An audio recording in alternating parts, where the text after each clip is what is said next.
જય શ્રી કૃષ્ણ મિત્રો, સ્વાગત છે તમારું મારી ચેનલમાં। આજે આપણે ખૂબ જ ટેસ્ટી અને યુનિક નાસ્તો બનાવીને રેડી કરશું, અને એ પણ વધેલા ભાત અને મેથીની ભાજીમાંથી।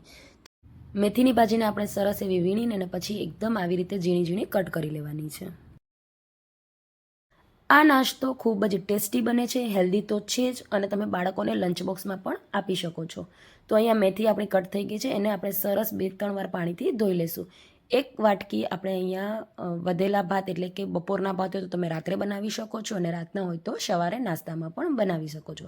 એક વાટકી ભાતની સામે આપણે અહીંયા 2 લીલા મરચાં, આદુનો કટકો અને 7 થી 8 લસણની કળી લીધી છે, એ પણ આપણે મિક્સી જારમાં સાથે જ એડ કરશું। થોડા આપણે સિંગદાણા એટલે કે મગફળીના દાણા એડ કરશું।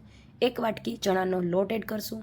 અડધી નાની ચમચી હળદર પાવડર, 1 ચમચી લાલ મરચું પાવડર, અડધી ચમચી ધાણા જીરું પાવડર અને અડધી ચમચી આપણે અહીંયા ગરમ મસાલો એડ કરશું।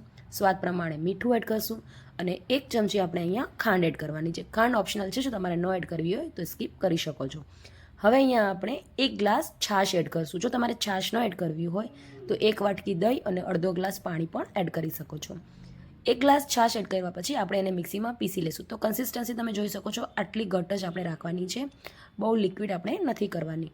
જો તમારે બહુ વધારે ઘટ હોય તો થોડુંક પાછું તમે છાશ કે પાણી એડ કરી શકો છો। હવે એક વાસણમાં આખું બેટર આપણે કાઢી લેશું।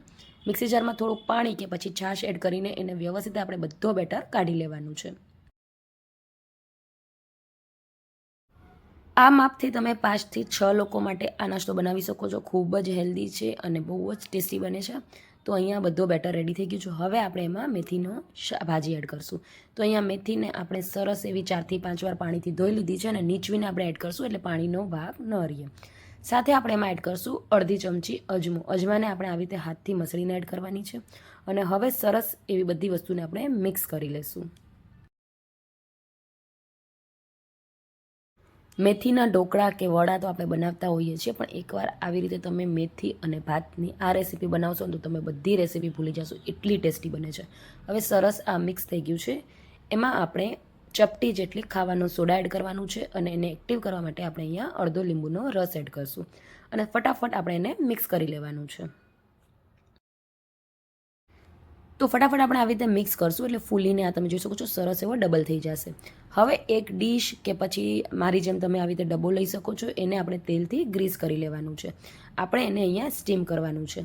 તો મેં આવી રીતે ડબ્બો લીધો છે, કેમ કે મારે મોટા મોટા પીસ કરવાના છે। તમારે થાળીમાં કે પછી ઢોકળિયામાં કરી શકો છો, એમાં તમારા નાના નાના પીસ બની શકશે।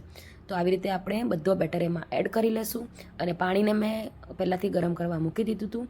તો 15 થી 20 મિનિટ સુધી આપણે સરસ એને સ્ટીમ થવા દેશું। અહીંયા તો આપણે એને સ્ટીમ કરીને બનાવવાના છીએ, પણ હું તમને બીજી પણ આઈડિયા આપી શકું છું। તમારે સ્ટીમ કરીને ન બનાવવા હોય તો તમે ડાયરેક્ટ હાંડવો જેમ આપણે બનાવીએ ને, તો એવી રીતે પણ નીચે વઘાર કરીને સરસ એને બનાવી શકો છો।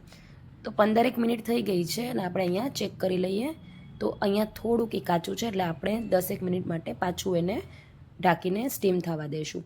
તો તમે હાંડવાની જેમ પણ એને બનાવી શકો છો, ખૂબ જ ટેસ્ટી બને છે। હવે આને આપણે ઠંડુ કરી લઈશું ને આપણે આને પીસમાં કાઢી લઈશું। તો અહીંયા તમે જોઈ શકો છો એકદમ વ્યવસ્થિત અને ઇઝી રીતે આ નીકળી ગયું છે।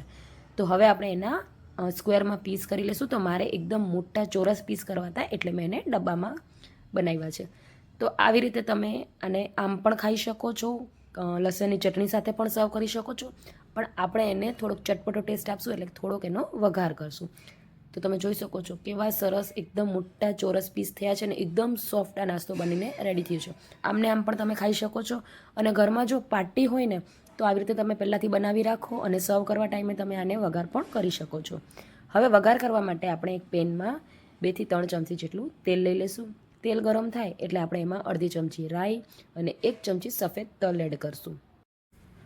ચપટી આપણે હિંગ એડ કરશું અને અહીંયા અડધી ચમચી આપણે કશ્મીરી લાલ મરચું પાવડર એડ કરશું, જેનાથી સરસ એવું કલર આવશે ઢોકળા ઉપર। હવે મરચું એડ કર્યા પછી સરસ આપણે બધી વસ્તુને મિક્સ કરી લઈશું અને બનાવેલા જે આપણે નાસ્તો છે એમાં એડ કરીને 2 થી 3 મિનિટ સુધી સરસ એને સાંતળી લઈશું, એટલે એકદમ ક્રિસ્પી અને તમે જોઈ શકો છો કલર એ કેટલું સરસ એનું આવ્યું છે। થોડુંક સરસ રીતે આપણે એને મિક્સ કરી લઈશું આવી રીતે, અને 3-4 મિનિટ સુધી આપણે એને થવા દઈશું। તો એકદમ ટેસ્ટી અને બહુ મસ્ત આપણો આ નાસ્તો બનીને રેડી થઈ ગયું છે। અહીંયા જો તમારા લોકોને તળીને બનાવવા હોય તો તમે આને તળી પણ શકો છો, એનો પણ ખૂબ સરસ એવો ટેસ્ટ આવે છે।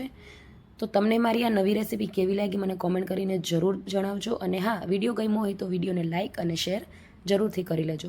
આ નાસ્તો તમે ગ્રીન ચટણી કે ટમેટો કેચઅપ સાથે સર્વ કરી શકો છો. તો ઘરમાં પાર્ટી હોય કે પછી બાળકોને લંચ બોક્સમાં બનાવી આપવું હોય તો ખૂબ જ હેલ્ધી અને બહુ બેસ્ટ આઈડિયા છે. એકવાર જરૂરથી ટ્રાય કરજો. અને હા, વિડીયો ગમ્યો હોય તો વિડીયોને લાઇક અને શેર કરી લેજો. મારી ચેનલમાં પહેલી વાર આવ્યા છો તો ચેનલને સબસ્ક્રાઈબ કરી લેજો. તો ચલો મળીએ નેક્સ્ટ વિડીયોમાં નવી રેસીપી સાથે.